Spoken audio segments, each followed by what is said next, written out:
চাকরি নিরাপত্তা নাকি ব্যবসার স্বাধীনতা, কোন পথে হাঁটবেন? আজকের ভিডিওতে জানাবো কিভাবে আপনারা ব্যক্তিত্ব, দক্ষতা ও আর্থিক অবস্থা অনুযায়ী সঠিক সিদ্ধান্ত নিতে পারবেন। আপনি চাকরি করবেন না ব্যবসা করে নিজেকে স্বাবলম্বী করে তুলবেন। আর আপনার নিজের জীবনের ফাইন্যান্সিয়াল অবস্থার উন্নতি করতে চাইলে আমাদের চ্যানেলটিকে অবশ্যই সাবস্ক্রাইব করে রাখবেন, কারণ আমাদের চ্যানেলে আপনার জীবনের ফাইন্যান্সিয়াল অবস্থার উন্নতির জন্য বিভিন্ন ধরনের টিপস এবং অনলাইন ইনকাম রিলেটেড বিভিন্ন প্রকার ভিডিও পেয়ে থাকবেন। সুতরাং চ্যানেলটিকে সাবস্ক্রাইব করলে অবশ্যই আপনি উপকৃত হবেন। তো চলুন শুরু করা যাক। শুরুতে আসা যাক চাকরির কিছু গুরুত্বপূর্ণ দিক বিবেচনা করা যাক। ধরেন আপনি একজন সরকারি চাকরিজীবী, তো আপনার দৈনন্দিন বেতন 25,000 থেকে 50,000-এর মধ্যে একটি নির্দিষ্টতা থেকে যায়। তবে সেখানে সবচেয়ে বড় বিষয় হয় এই আপনার চাকরির স্থায়িত্বকাল নির্দিষ্ট, এবং চাকরিতে আপনাদের রিস্ক নেই বললেই চলে, কারণ আপনি নির্দিষ্ট সময় অফিসে যাবেন, অফিস শেষ করবেন, চলে আসবেন, এতে করে আপনার কাজ শেষ। দৈনন্দিন কাজকে আপনি এভাবেই কন্টিনিউ করতে থাকবেন এবং মাস শেষে নির্দিষ্ট পরিমাণ স্যালারি নিয়ে আপনাকে সন্তুষ্ট থাকতে হবে। আর আপনি ঠিক এভাবেই চাকরি করে নিজেকে স্বাবলম্বী করে তুলতে পারেন। যাতে রিস্ক নেওয়ার ইচ্ছা থাকে না বা রিস্ক নিতে আগ্রহী নয়, তারা সরকারি চাকরিকেই জীবনের প্রথম ধাপে বেছে নিতে পারে। তবে আপনাদেরকে এবারে আমি যা জানাবো তা শুনে আপনি নিশ্চয়ই অবাক হবেন। ব্যবসা একটি হাই রিস্ক জীবন ব্যবস্থা। আপনি ভাবতে পারেন যে ব্যবসা করে তো মানুষ কোটিপতি হচ্ছে প্রতিনিয়ত, আবার অনেক মানুষই আছে ব্যবসা করে কোটিপতি থেকে শূন্যের কোঠায় নেমে আসছে। ব্যবসার সঠিক নিয়ম, সঠিক প্রসেসের মাধ্যমে কেউ জিরো থেকে হিরোতে পরিণত হবে, আবার কেউ হিরো থেকে জিরোতে পরিণত হবে। তো এই দুইটি সম্পর্কে আপনাকে আগে ধারণা করতে হবে যে আমি কোন ধরনের ব্যবসা করব, কি ব্যবসা করব, আর বর্তমান মার্কেটের সাথে সেই ব্যবসাটার কতটা চাহিদা রয়েছে। আপনি একটি ব্যবসা শুরু করলেন, সেটা মার্কেটে এবং পরিস্থিতির সাথে সামঞ্জস্য না করতে পারলে আপনি জিরোতে চলে যাবেন।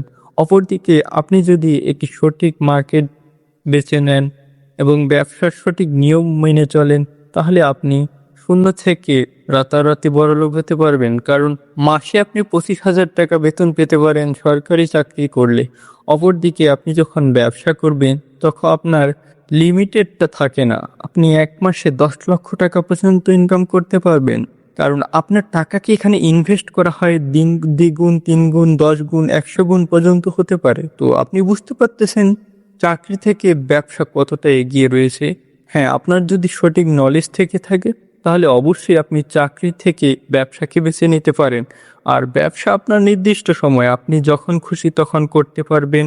নিজের নলেজকে গেইন করে এগিয়ে নিতে পারবেন আপনার ব্যবসাকে। আর ব্যবসার স্বাধীনতাই হচ্ছে আপনার জীবনের সবচেয়ে বড় স্বাধীনতা। কারণ ব্যবসা এর মাধ্যমে আপনি ঘুমিয়ে থেকে অর্থ উপার্জন করতে সমর্থ হন। সাপোজ আপনি একটি স্টক মার্কেটে আপনার টাকাটাকে ইনভেস্ট করেছেন, সেখানে রিস্ক আছে, কিন্তু একই সাথে আপনি ঘুমন্ত অবস্থায় তার থেকে ইনভেস্ট পেতে পারেন। তো এবারে আমি আপনাদের জানাবো ব্যবসা কয় ধরনের হয়ে থাকে। ব্যবসা মূলত 3 ধরনের। একটা হচ্ছে হাই রিস্ক ব্যবসা, একটা মিডিয়াম, আর একটা হচ্ছে লো রিস্ক। বুঝতে পারতেছেন যেটা হাই রিস্ক। আমাদের সমাজে বর্তমানে বিভিন্ন ধরনের ট্রেডিং থেকে শুরু করে স্টক মার্কেট, এগুলো হলো হাই রিস্ক ব্যবসা। এগুলোতে আপনি যদি ইনভেস্ট করেন, রাতারাতি আপনি 10 গুণ থেকে 100 গুণ পর্যন্ত আপনার টাকাকে তৈরি করতে পারবেন। কিন্তু এই 10 গুণ থেকে 100 গুণ পেতে হলে অবশ্যই আপনার যেই পরিমাণ মূলধন থাকবে সেটার উপর একটা বড় ধরনের রিস্ক থাকে। যে কোনো মুহূর্তে আপনার মূলধন শূন্য নেমে আসতে পারে। যারা হাই রিস্ক নেওয়ার মতো সামর্থ্য আছে তারা অবশ্যই ট্রেডিং এবং শেয়ার মার্কেটে বিজনেস করে রাতারাতি কোটিপতি বনে যেতে পারেন। এবারে আসা যাক মিডিয়াম রিস্ক হলো বিভিন্ন ধরনের আপনি মালামাল স্টক করে রাখবেন, সেই মালামালগুলোকে বিক্রি করবেন, স্বর্ণ কিনে রাখবেন, স্বর্ণ বিক্রি করবেন। সাধারণত স্বর্ণের দাম আপ ডাউন করে, কিন্তু কখনো আকাশ পাতাল তফাৎ হয় না। এই জন্য এই ব্যবসাটিকে মিডিয়াম রিস্কের মধ্যে রাখা হয়েছে। এতে আপনার 5 থেকে 10% পর্যন্ত আপনি লাভবান হতে পারেন। অপরদিকে ক্ষতির সম্ভাবনা খুব একটা বেশি নেই। বর্তমান সময়ে এই মিডিয়াম রিস্কের বিজনেস করে আপনি নিজেকে স্বাবলম্বী এবং আপনার অর্থকে খুবই দ্রুত বাড়িয়ে নিতে পারবেন। লো রিস্ক হলে এমন কিছু বিজনেস যেখানে আপনি টাকা ইনভেস্ট করবেন, করার পরে সেটাতে কোনো ধরনের রিস্ক নেই। বিশেষ করে আপনি আপনার এলাকায় বা যেখানে আপনি বসবাস করেন দেখবেন রিয়েল এস্টেট, জমি, ফ্ল্যাট এগুলোর বিজনেস চলে। এগুলোতে কোনো ধরনের রিস্ক নেই। তবে এগুলোতে লাভবান হতে গেলে আপনাকে একটু সময় দিতে হবে। সময় ছাড়া কখনোই আপনি এগুলো থেকে প্রফিট পাবেন না। সুতরাং লো রিস্কের ক্ষেত্রে আপনাকে দীর্ঘমেয়াদী সময় দিয়ে এগিয়ে যেতে হবে। তাহলে আপনি এই লো রিস্ক থেকে ইনকাম করতে পারবেন। তো আশা করি বন্ধুরা বুঝতে পারছেন আপনার জীবনে চাকরি না ব্যবসা কোনটির প্রয়োজন। আপনার যদি চাকরি বা ব্যবসা দুটোর মধ্যে এখনও সিদ্ধান্ত নিতে সমস্যা হয়ে থাকে, তাহলে আমি আপনার জন্য একটি লাস্ট হাইব্রিড মডেল উপস্থাপন করব, যেই মডেলটি অবশ্যই আপনার পছন্দ হবে। আর এই মডেলটি ব্যবহার করে আপনি চাকরি এবং পাশাপাশি ব্যবসাকে একই সাথে কন্টিনিউ করে নিজের আর্থিক অবস্থার উন্নতি করতে পারবেন। তো চলুন জেনে নেই সেটা কীরকমভাবে সম্ভব। সাপোজ ধরুন আপনি একজন সরকারি কর্মচারী বা একটি বেসরকারি প্রতিষ্ঠানে চাকরি করেন। তো আপনাকে নির্দিষ্ট পরিমাণ বেতন প্রদান করা হয়। এর বাইরে আপনি সকাল ৯টা থেকে বিকেল ৪টা পর্যন্ত অফিস করেন, বাকি সময়টা আপনি ফ্রি থাকেন। এই সময়টিতে আমি বলবো আপনার যে অর্থ আছে সেই অর্থ ব্যবহার করে আপনি হাই, মিডিয়াম, লো যে কোনো একটি ব্যবসাও করতে পারেন। এর মাধ্যমে আপনি একই সাথে চাকরি এবং ব্যবসাকে কন্টিনিউ করে লাভবান হতে পারেন।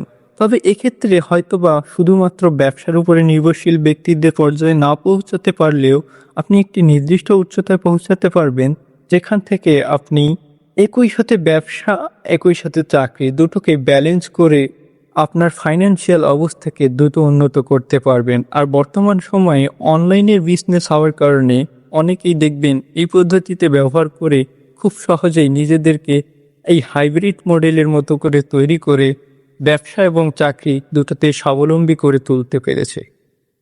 সুতরাং আমি ব্যক্তিগতভাবে আপনাদের ডিসাইডেড করতে বলবো একটি পথকে বেছে নিন। আপনি যদি কারো অধীনস্থ থেকে চাকরি করতে চান, তাহলে আপনি নির্দিষ্ট স্যালারি এবং নিরাপত্তার সহিত চাকরি করতে পারেন। আর আপনার মাঝে যদি স্বাধীন ব্যবসা করার ইচ্ছা থাকে, নিজেকে বড় পর্যায়ে নেওয়ার ইচ্ছা থাকে এবং কষ্ট পরিশ্রম করার আগ্রহ থেকে থাকে, তাহলে আমি বলবো আপনি ব্যবসার দিকে ঝুঁকে পড়ুন এবং নিজের ব্যবসাকে একটি উচ্চতর স্তরে নিয়ে যান এবং নিজের ফাইন্যান্সিয়াল অবস্থার খুবই দ্রুত পরিবর্তন করতে সমর্থ হন। আর এই হাইব্রিড মডেলটি যারা রিস্ক নিতে চায় না, অপরদিকে অপরচুনিটি ছাড়তে চায় না, তাদের জন্য। তো আপনার কোন মডেলটি ভালো লেগেছে তা অবশ্যই কমেন্ট করে জানাবেন। আর এরকম ফাইন্যান্সিয়াল রিলেটেড ভিডিও পেতে আমাদের চ্যানেলটিকে সাবস্ক্রাইব করুন। আর পরবর্তী ভিডিও আপনারা কোন বিষয়ের উপর দেখতে চান তা অবশ্যই কমেন্ট করে জানাবেন।